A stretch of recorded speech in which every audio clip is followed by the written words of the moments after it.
கர்த்தருடைய பரிசுத்த நாமத்திற்கு மகிமை உண்டாவதாக. பஸ்கா என்கிறதான பண்டிகையை குறித்து நாம் தியானித்து வருகிறோம். இன்றைக்கு யாத்திராகமம் 13ஆம் அதிகாரத்தில் 5ஆம் வசனத்தில் ஆண்டவர் கொடுத்த ஒரு பிரமாணத்தை நாம் வாசிக்க கேட்கிறோம். ஆகையால் கர்த்தர் உனக்கு கொடுப்பேன் என்று உன் பிதாக்களுக்கு ஆணையிட்டதும் பாலும் தேனும் ஓடுகிறதுமான தேசமாகிய கானானியர், ஏத்தியர், எமோரியர், ஏவியர், எபூசியர் என்பவர்களுடைய தேசத்துக்கு உன்னை வரப்பண்ணும் காலத்தில் நீ இந்த மாதத்திலே இந்த ஆராதனையை செய்வாயாக. கர்த்தருடைய பிரமாணம் என்ன சொல்லுகிறது? பாலும் தேனும் ஓடுகிறதான தேசம், அந்த தேசத்தில் வாழ்கிற ஜனங்கள், ஜாதிகள், கானானியர், ஏவியர், ஏத்தியர், எமோரியர், எபூசியர், இவர்களுடைய தேசத்திற்கு நீ போகும் காலத்தில், அந்த பீரியட்ல இந்த மாதத்திலே இந்த ஆராதனையை செய்வீர்களாக. எந்த ஆராதனை? இந்த பஸ்கா என்கிற ஆராதனையை. இந்த மாதம் என்று சொல்லும் பொழுது 4வது வசனத்தில் என்ன வாசிக்கிறோம்? ஆபிப் மாதத்தின் இந்த நாளிலே நீங்கள் புறப்பட்டீர்கள். ஆபிப் மாதத்திலே புறப்பட்டீர்கள். அந்த மாதத்திலே இந்த பஸ்கா ஆராதனை எங்க வந்து செய்யணும்? கானான் தேசத்தில் வந்து நீங்கள் செய்ய வேண்டும் என்று சொல்லி ஆண்டவர் சொன்னார்.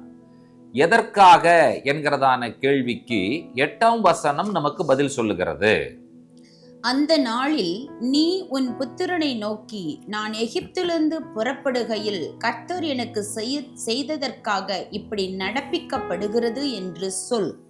எதற்கு ஆராதனை செய்ய வேண்டும் என்று சொல்லி வசனம் நமக்கு சொல்லிக் கொடுக்கிறது?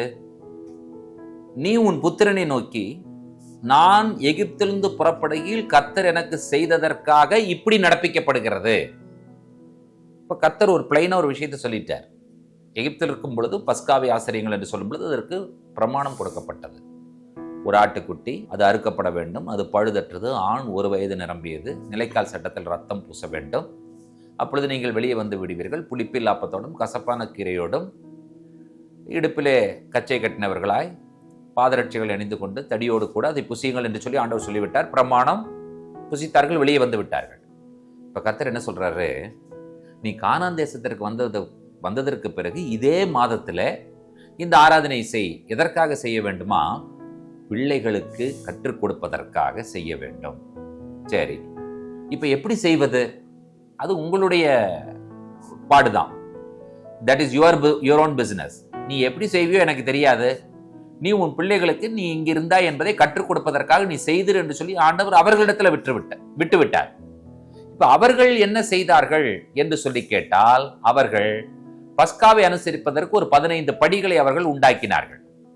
அவர்கள் என்ன செய்தார்கள் என்றால், பேசாக் என்கிறதான இப்படி ஒரு தட்டத்தை அவர்கள், plate, this is called Pesach plate. இந்த பிளேட்டை அவர்கள் என்ன செய்தார்கள் என்று சொன்னால் இவர்கள் உருவாக்கினார்கள். இதிலே நீங்கள் கவனித்தீர்கள் என்று சொன்னால் 6 ஸ்பேஸ் இருக்கிறதை நீங்கள் கவனிக்கிறீர்கள். இந்த 6லையும் 6 விஷயங்களை அவர்கள் வைக்க வேண்டும். வைத்து இவர்கள் பஸ்காவை கொண்டாடுவார்கள். இந்த பஸ்காவில் அவர்கள் 15 படிகளை அவர்கள் ஏற்படுத்தினார்கள்.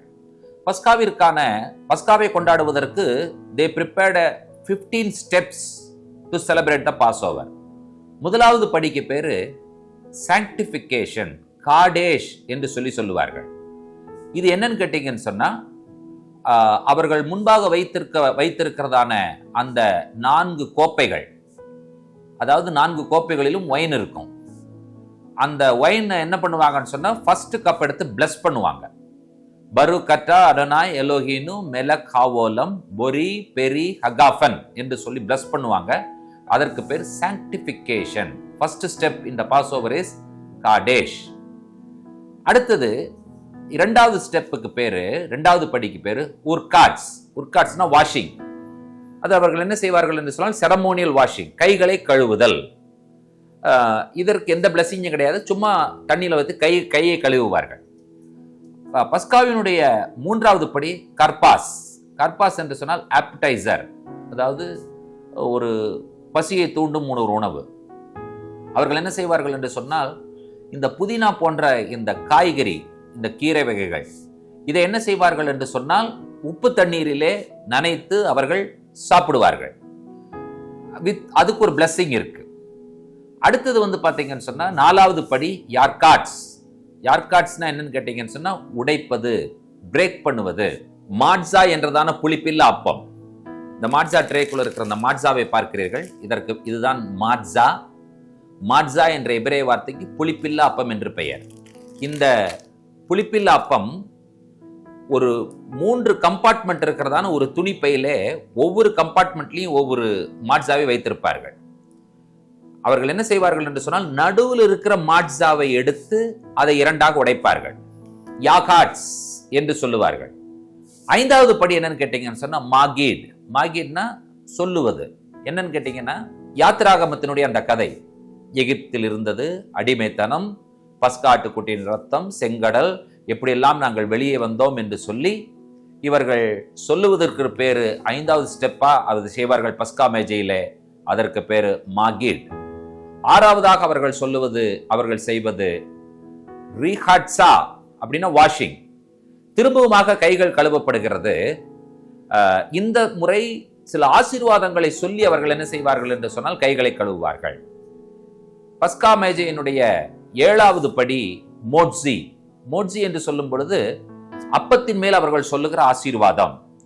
பருக்கற்றா அரணாய் எலோஹீனு மெலகாவோலம் ஹா மோட்சி லெஹம் மின் ஹா அரட்ஸ் என்று சொல்லி மாட்ஸாவின் மேல் சொல்லக்கூடிய ஆசீர்வாதம் 7வது. 8வது படி மாட்ஸா. இப்போ இன்னொரு என்ன சொல்லுவார்கள் என்று சொல்லி பார்த்தீர்கள் சொன்னால் மாட்ஸாவிற்கென்று சில ஆசீர்வாதங்களை வைத்திருக்கிறார்கள். அதை சாப்பிடும் பொழுது இந்த புளிப்பில்லா அப்பத்திற்கான ஆசீர்வாதத்தை சொல்லுவார்கள். 9வது படிக்கு பேர் மேரோர் என்று பெயர். மேரோர்னா கசப்பு, பிட்டர். சோ இவர்கள் கசப்பு கீரை என்ன செய்கிறார்கள் என்று சொன்னால் சாப்பிடுகிறார்கள். அதனுடைய அடையாளம் அவர்கள் அடிமைத்தனத்தில் இருந்தார்கள் என்பதை அடையாளப்படுத்துவதற்காக. 10வது படிக்கு பேர் கோரேக். கோரேக் என்று சொன்னால் சாண்ட்விச். இவர்கள் மாட்ஸாவை எடுத்து என்ன செய்வார்கள் என்று சொன்னால் 2ஆக உடைக்கப்பட்ட மாட்ஸாவை அதற்கு நடுவில் ஹெரசத் என்கிறதான உணவுப் பொருளை வைத்து மேலொரு மாட்ஸா கீழொரு மாட்ஸாவை வைத்து என்ன செய்வார்கள் என்று சொன்னால் சாப்பிடுவார்கள். அதற்கு பேரு கொரே. இதற்கு பேர் ஹிலல் சாண்ட்விச் என்று பெயர். 11வது படி ஷுல்கான் ஓரே. இதுனா பாசோவனுடைய ஒரு மெயினான மீல், நல்ல ஒரு திருப்தியான ஒரு உணவை என்ன செய்கிறார்கள், சாப்பிடுகிறார்கள். இது பஸ்காவினுடைய 11வது படி. பஸ்காவின் 12வது படி என்னன்னு கேட்டீங்கன்னு சொன்னா ஜஃபூன். ஜஃபூன்னா ஈட்டிங் தி அஃபிகோமன். அஃபிகோமன் என்று சொன்னால் 2ஆக உடைத்த மாட்ஸாவினுடைய ஒரு பகுதி மேஜையில வைக்கப்பட்டிருக்கும், இன்னொரு பகுதி துணிகளில் சுற்றப்பட்டு ஒளித்து வைக்கப்பட்டிருக்கும். பிள்ளைகள் என்ன செய்ய வேண்டும் என்று சொன்னால் அதை கண்டுபிடித்து வர வேண்டும். அதற்கு பேரு அஃபிகோமன் என்று பெயர். அஃபிகோமன் அவர்கள் சாப்பிடுகிற படி 12வது படி. 13வது பாரே. இது சாப்பிட்டிற்கு பிறகு சொல்லக்கூடிய கிரேஸ். அந்த கிரேஸை அவர்கள் சொல்லுவார்கள். இதை கிரேஸை சொல்லும் பொழுது இவர்கள் என்ன செய்ய வேண்டும் என்று சொன்னால் 4 கோப்பைகளிலே இப்பொழுது 3வது கோப்பை அவர்கள் அருந்துவார்கள். அடுத்தபடியாக 14வது ஸ்டெப் சங்கீதங்களை வாசிப்பது. பஸ்காவிற்கென்று சில சங்கீதங்கள் கொடுக்கப்பட்டிருக்கிறது. இந்த சங்கீதங்களை இவர்கள் ரிசைட் பண்ணுவாங்க, அதாவது ஓதுவார்கள். கடைசியாக 15வது படி நிட்ஸா. அதனுடைய பொருள் என்னவென்று சொன்னால் முடிவுரை. இந்த சேடார் என்கிறதான இந்த பஸ்கா முடிவிற்கு வருகிறது. எப்பொழுது என்று சொன்னால் அடுத்த வருடம் எருசலேமில் என்று சொல்லி முடிப்பார்கள். சோ இந்த 15 படிகள். இப்ப கேள்வி என்னன்னு கேட்டீங்கன்னா, எதனால் 15 படிகள் என்று சொன்னால் யெகோவா என்கிறதான அந்த நாமம் யோதுகே வாவ்கே. அந்த யெகோவா என்பது சுருக்கமாக வேதாகமத்தில் சொல்லப்பட்டிருக்கிறது யா, யோதுகே. இப்ப நீங்க பெயர்களை பார்த்தீர்கள் என்று சொன்னால் எல்லாருடைய பெயர்களும் வேதாகமத்தில் யா என்று முடிவடைவதை நீங்கள் கவனிக்கிறீர்கள். அநேகமாக எரேமியா, எசேக்கியா, ஏசாயா, எரேமியா, நெகேமியா, எஸ்ரா, இப்படி யா யா என்று முடிவடைகிறது. யா என்று சொன்னால் யெகோவா, எஸ்ரா என்று சொன்னால் தேவன் என்னுடைய உதவி என்று பொருள். இப்ப ஏசாயா என்று சொன்னால் யெகோவா ரட்சிக்கிறார். இப்ப யெகோவா யெகோவா என்று முடிவடைவது யா. யா என்பது 2 எழுத்து ஹீப்ரூல யோத்ஹே. யோதினுடைய மதிப்பு 10, ஹேனுடைய மதிப்பு 5, 10ம் 5ம் 15. இப்ப 15 படிகள் உள்ள இந்த பஸ்காவை இவர்கள் அனுசரிக்கும் பொழுது இவர்கள் என்ன சொல்ல வருகிறார்கள் என்று சொன்னால் யெகோவா தான் எங்கள் ரட்சிப்பு என்று சொல்லி சொல்ல வருகிறார்கள். அந்த யெகோவா தான் நமக்காக யெகோவாவாக வந்தார் என்பதை நீங்களும் நானும் அறிந்திருக்கிறோம் என்று சொன்னால், இந்த 15 படிகளிலும் நாம் யாரை காண விரும்புகிறோம் என்று சொன்னால், நம்முடைய இரட்சகராம் ஆண்டவராய் இயேசு கிறிஸ்துவையே காண விரும்புகிறோம். இயேசு கிறிஸ்துவாகிய பஸ்கா உங்களுக்காகவும் எனக்காகவும் பலியானார். அவருடைய பலி, அவருடைய இரத்தத்தின் மூலமாக நீங்களும் நானும் மீட்கப்பட்டோம் என்பதே பஸ்கா நமக்கு சொல்லக்கூடிய ஆசீர்வாதமான நற்செய்தியா இருக்கிறது. கிறிஸ்து நமக்காக பலியானார். வாருங்கள் ஜெபிப்போம். கிருபையுள்ள பிதாவே, இந்த ஆசீர்வதிக்கப்பட்ட அற்புதமான காலை பொழுதிலே பிள்ளைகளுக்கு கற்றுக் கொடுக்க வேண்டும் என்கிற காரணத்திற்காக யூத மக்களால் 15 படிகளுள்ள பஸ்கா மேஜை சேடர் உருவாக்கப்பட்டது. அதிலே கிறிஸ்து இருக்கிறார் என்பதை நாங்கள் புரிந்து கொண்டோம். கிறிஸ்துவாகிய பஸ்கா எங்களுக்காக பலியானீரே, அதற்காக நாங்கள் நன்றி சொல்லுகிறோம். உம்முடைய பலியின் மூலமாக நாங்கள் மீட்கப்பட்டிருக்கிறோம். அதற்காய் நன்றி. உம்முடைய நாமத்திற்கு துதிகளையும் கனத்தையும் ஸ்தோத்திரங்களையும் கொண்டு வருகிறோம். இயேசு கிறிஸ்துவின் நாமத்தில் பிதாவே, ஆமேன். நம்முடைய கர்த்தராகிய இயேசு கிறிஸ்துவின் கிருபையும் பிதாவாகிய தேவனுடைய அன்பும் பரிசுத்த தேவாவியானவருடைய அந்யோன்ய ஐக்கியமும் சிநேகமும் நம்ம அனைவரோடும் கூட கர்த்தருடைய வருகை பரியந்தம் நீடித்து நிலைத்திருப்பதாக. ஆமேன், ஆமேன். தேவனுடைய கிருபையும் சமாதானமும் பெருகுவதாக. ஷலோம். ஹெரசத் என்றால் என்ன? அதைத்தான் நாம் இன்றைக்கு தியானிக்க போகிறோம். இதை ஹெரசத் என்கிறதான அந்த உணவுப் பொருளை ஏன் அவர்கள் பஸ்கா தட்டிலே வைக்கிறார், எப்படி அவர்கள் புரிந்து அது சுவையானதாகவும் ஊட்டச்சத்து மிகுந்ததாகவும் ஆரோக்கியமானதாகவும் அது மாறினதோ, அந்த களிமண் அப்படி மாறினது என்று சொல்லி அவர்கள் சொல்லுகிறார்களே, நமக்கு வேதனை தரக்கூடிய விஷயங்கள் நடந்ததோ அவைகள் எல்லாவற்றையும் நமக்கு ஆண்டவர் நன்மையாக மாற்றி தருவார்.